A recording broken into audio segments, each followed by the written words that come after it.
তোর একটু দেখি তো। কলসিটা এত নাড়াচ্ছে কে? সাপ, কলসির ভেতরে সাপ। বাবা কি বলছো? আর তুমি ওভাবে নড়ছো কেন?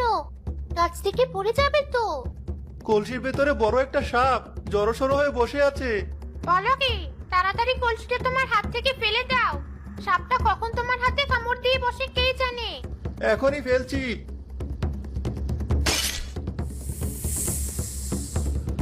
গাছে সত্যি সত্যি আমাকে কলসি সহ ফেলে দিল। ব্যথায় মরে গেলাম আমি। তোমরা গাছের নিচ থেকে সরে দাঁড়াও, সাপটা এখনো মরেনি।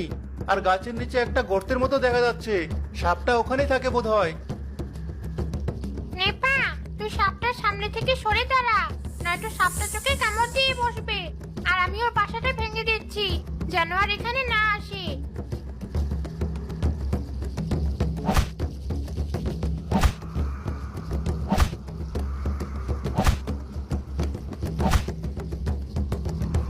সামান্য একটা খেজুরের রস খেয়েছি বলে এভাবে আমাকে ব্যথা দিয়ে আমার বাসাটাই ভেঙে দিল। একবার আমার মালিকের কাছে যাই, তারপর তোদের সবাইকে দেখাবো। সাপটা চলে যাচ্ছে মা।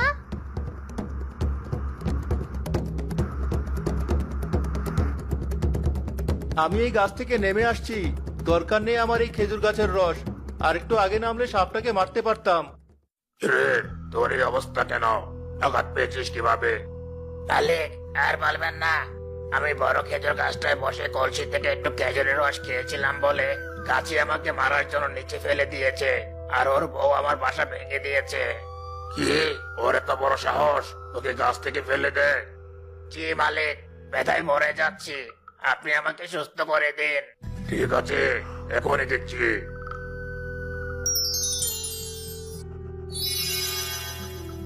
ধন্যবাদ মালিক, আপনি না থাকলে যে আমার কি হতো। তবে মালিক, আমি আপনার কাছে আরেকটা সাহায্য চাই। কি সাহায্য? আপনি আমাকে এমন ক্ষমতা দিন যেন আমি নিজে ওদের উপর প্রতিশোধ নিতে পারি। আমার প্রতিশোধ নেওয়া শেষ হলে ওদেরকে আমি আপনার কাছে সঁপে দিব। এরপর আপনি ওদের দিয়ে যা ইচ্ছা হয় করতে পারবেন। ভালো বলেছিস। এই নে, তোকে আমি জাদু ক্ষমতা দিলাম যেন তুই ওদের সবাইকে সহজে ঠকাতে পারিস।